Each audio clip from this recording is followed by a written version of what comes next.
Hey guys, this is Moti Real Estate. ዛሬ የምገኘው ኮሎምቢያ ሜሪላንድ ውስጥ ከዚህ በፊት ከማሳያችሁ ቤቶች ለየት ያለ ቤት ነው ይዤላችሁ የመጣሁት። ይሄ ከኋላ የምትመለከቱት ቤት ፉሊ ሪኖቬሽን ወይም ደግሞ ከ50,000 እስከ 70,000 ሪኖቬሽን የሚፈልግ ቤት ሲሆን ነገር ግን ለኢንስታንት ኢኩዊቲ ወይም ደግሞ ፊክስ ኤንድ ፍሊፕ ማድረግ ለምትፈልጉ ሰዎች የሚሆን ነው። ወይም ቢልድ አድርጋችሁ ለራሳችሁ ውስጥ ለመኖር ለምትፈልጉ ሰዎችም ሊሆን ይችላል። 550,000 የወጣ ሲሆን 5 ቤድሩም አለው፣ 2 ከግማሽ ባዝሩም አለው። ስኩዌር ፉቱ ደግሞ 3300 ነው። ውስጡም እንደሚመስል ምን አይነት ስራ እንደሚፈልግ ደግሞ ውስጥ ገብቼ ላሳያችሁ፣ አብራችሁኝ ነው።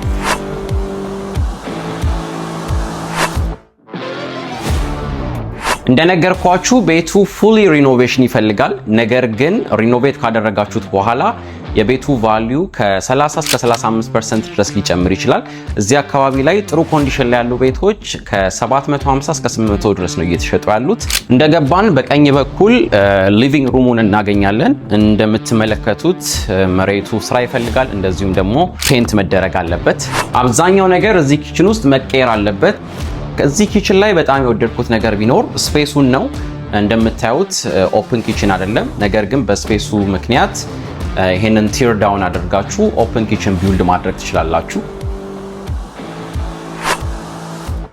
እዚህ ጋር እንደምትመለከቱት ዳይኒንግ ሩም አለን። በተጨማሪም እንደ ሊቪንግ ኤሪያ ወይም ፋሚሊ ሩም ልታደርጉት የምትችሉበትም አይነት ስፔስ አላችሁ።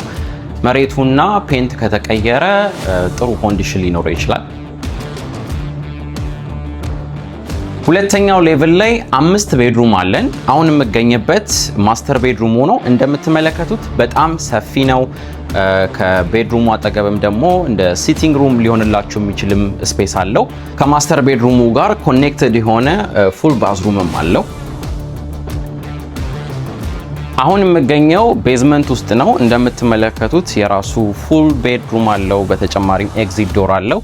እንደዚሁም ደግሞ ሁለተኛ ቤድሩም እና ኪችን ቢልድ ልታደርጉበት የምትችሉት ሰፊ ስፔስ አለው።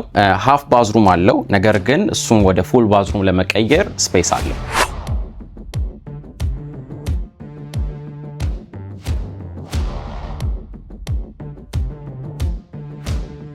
ባክያርዱ ይሄንን ይመስላል። ውጭ አክቲቪቲ ማድረግ ለምትወዱ ሰዎች በጣም በቂ የሆነ ስፔስ አለው። እንደነገርኳችሁ እንግዲህ ይሄ ቤት የወጣው 550,000 ነው። በሪተርን ኦፍ ኢንቨስትመንቱ ከ30 እስከ 35% ሊሆን ይችላል። ምን ታስባላችሁ ስለዚህ ቤት? እንደዛ አይነት ቤት መግዛት የምትፈልጉ ከሆነ ከታች ባለው ስልክ ቁጥር ኤኒ ታይም ኮንታክት ልታደርጉ እንችላላችሁ። ሞቲ ሪል ስቴት ነኝ። ቴንክ ዩ ሶ ማች።